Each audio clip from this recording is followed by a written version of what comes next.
Hello and welcome to legal knowledge with advocate Noor Yakub Sheikh. तो आज का टॉपिक है हमारा, क्या एनआरआई हस्बैंड के ऊपर वाइफ केस फाइल कर सकती है। तो इस बारे में हम जानेंगे आज। वीडियो शुरू करने के पहले लाइक शेयर सब्सक्राइब जरूर कर लेना, ताकि आपको जितने भी फैमिली डिस्प्यूट्स मैटर है या जितने भी क्रिमिनल मैटर्स है उनकी जितनी लीगल इन्फॉर्मेशन मैंने इस चैनल पे बनाई है वो आपको सारी की सारी नोटिफिकेशन टाइम टू टाइम मिलती रहे। तो शुरू करते हैं आज की वीडियो। तो देखिए, सबसे पहले मैं आपको बता दूं कि अगर आप एक वाइफ है और आपकी शादी एक ऐसे हस्बैंड से हुई है जो कि आउट ऑफ कंट्री आपको ले गया है और वहां जाने के बाद आपके साथ हो गया है कोई डिस्प्यूट, तो सबसे पहले तो ना आपको उसकी रिपोर्ट उसी कंट्री में करना चाहिए, क्योंकि इंडिया के अलावा अदर देन सारी कंट्री बहुत क्विक एक्शन लेती है डोमेस्टिक वायलेंस के लिए। तो आपको वहीं रिपोर्ट करना चाहिए।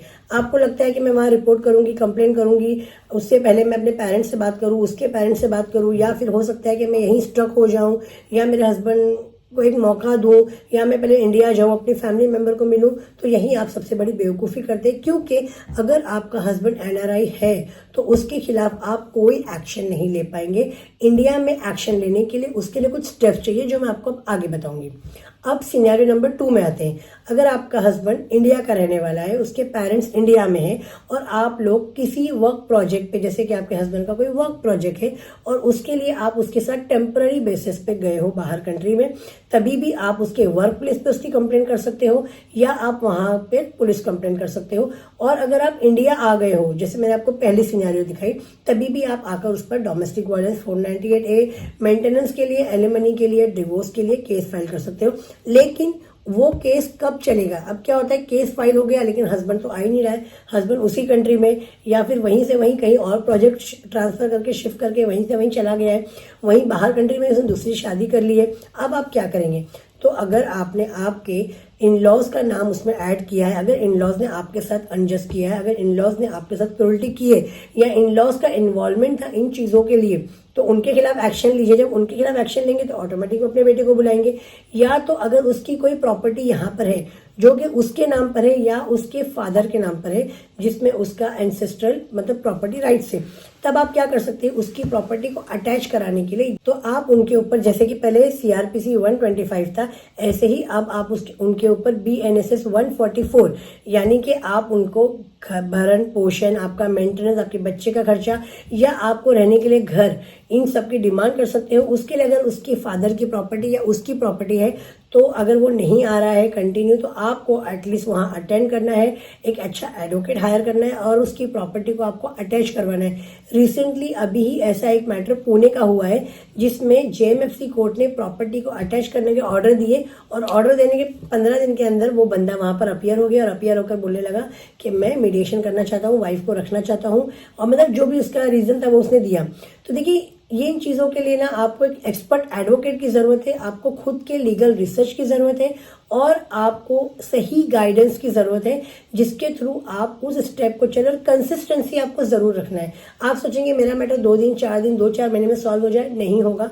कोर्ट के मैटर्स आपको सालों साल लगते हैं, लेकिन आपको जस्टिस कोर्ट के थ्रू ही मिलेगा।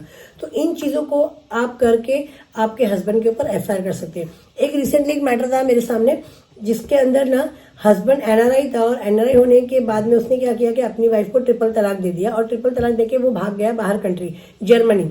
अब जब उसके जो गार्जियन थे वो हमसे मिले, तो हम लोगों ने उन्हें बताया कि पहले मतलब ट्रिपल तलाक ही बैन है, तब ट्रिपल तलाक न्यूली बैन हुआ था और जो एडवोकेट ने कराया वो एडवोकेट भी मुस्लिम था, मतलब मुस्लिम एडवोकेट्स होके भी ट्रिपल तलाक कराते हैं।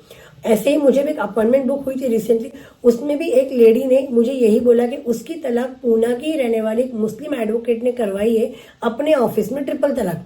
मैंने उन्हें एडवाइस दिया कि आप उस एडवोकेट के खिलाफ भी कंप्लेंट डाल सकते हो और अपने हस्बैंड के खिलाफ भी, बट लेकिन वो लेडी ने मुझे पूछा कि क्या मेरी तलाक हो गई, तो मैंने बोला शरीयतन भी तलाक नहीं हुई है आपकी और कानून की निगाह में भी तलाक नहीं हुई है। तो अब वो दोनों मियाँ बीवी साथ में रह रहे हैं अच्छे से। उसने बोला ठीक है, मैं अपने पेरेंट्स के अगेंस्ट जाके उसके साथ रहूंगी। तो देखिए, आपने कैसा हुआ, मतलब अगर चीजों की आपको, अगर आप किसी एक्सपर्ट एडवोकेट के पास नहीं जाते हो किसी भी मैटर में, एडवोकेट ही नहीं डॉक्टर के पास भी आप जाते हो, अगर आप एक्सपर्ट के पास नहीं जाते हो तो आपकी बीमारी बढ़ जाती है। तो इस तरीके से आपके मैटर वो लोग खराब करते हैं। ऐसा रिसेंटली एक मैटर और देखा कि एक एनआरआई हस्बैंड था और वो अपनी वाइफ से बहुत डिस्प्यूट था, बहुत परेशान था, मतलब वो रहने वाला इंडिया का ही था बट उसकी जॉब बाहर कंट्री में थी।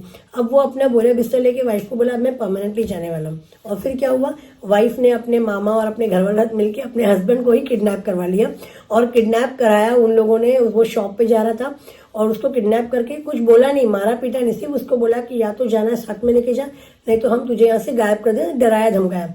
वो बंदा भी स्मार्ट था, उसने सब चीज के लिए हाँ हाँ बोला। वो वहां से निकला और निकल कर डायरेक्टली पुलिस स्टेशन में पहुंच गया, कोंडवा पुलिस स्टेशन। ये कोंडवा पुलिस स्टेशन का 2024 का ही मैटर है, मैं तब कोंडवा पुलिस स्टेशन में ही थी और वो फरवरी का ही मंथ था। तो वो वहां पहुंच गया और वहां पहुंचने के बाद में उसने कंप्लेंट डाली अपनी वाइफ, अपने मामा ससुर, अपनी सास के खिलाफ और सबके सबको पुलिस लेकर आई कोंडवा पुलिस स्टेशन।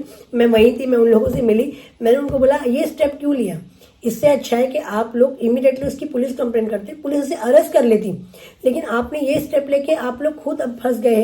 एक्सटॉर्शन का केस उनके ऊपर बन गया, उसके ऊपर किडनैपिंग का केस बन गया, वाइफ के ऊपर भी केस बन गया। अब हस्बैंड को तो बहुत इजी हो गया ना डिवोर्स फाइल करना, मेंटेनेंस नहीं देना, कि ये कितनी क्रूअल है कि ये अपनी फैमिली मेंबर के साथ में मिलके मुझे यहाँ पर किडनैप करवा रही है। तो देखा आपने, तो कानून को अपने हाथ में मत लीजिए, कानून का सही इस्तेमाल कीजिए, कानून के जरिए अपने आप को फायदा पहुंचाइए।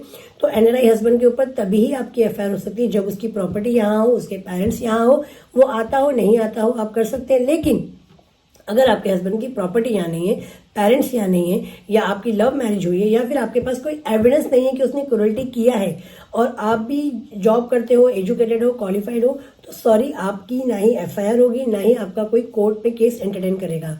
तो मिलते हैं अगली वीडियो में ऐसी ही लीगल नॉलेज के साथ। अगर आपका भी हस्बैंड एनआरआई है या आपकी वाइफ या आपके हस्बैंड के बीच में कोई ऐसे डिस्प्यूट है जो सॉर्ट आउट नहीं हो रहे हैं और आप चाहते हैं कि उन्हें एमिकेबली सॉर्ट आउट करें या फिर कोर्ट के थ्रू, म्यूचुअल डिवोर्स के थ्रू उन्हें सॉर्ट आउट करें, तो आप जरूर मेरी अपॉइंटमेंट लेकर मुझे कॉल कर सकते हैं, ईमेल कर सकते हैं, व्हाट्सएप के थ्रू अपॉइंटमेंट बुक करके इवनिंग में मुझे कॉल कर सकते हैं। मिलते हैं अगली वीडियो में।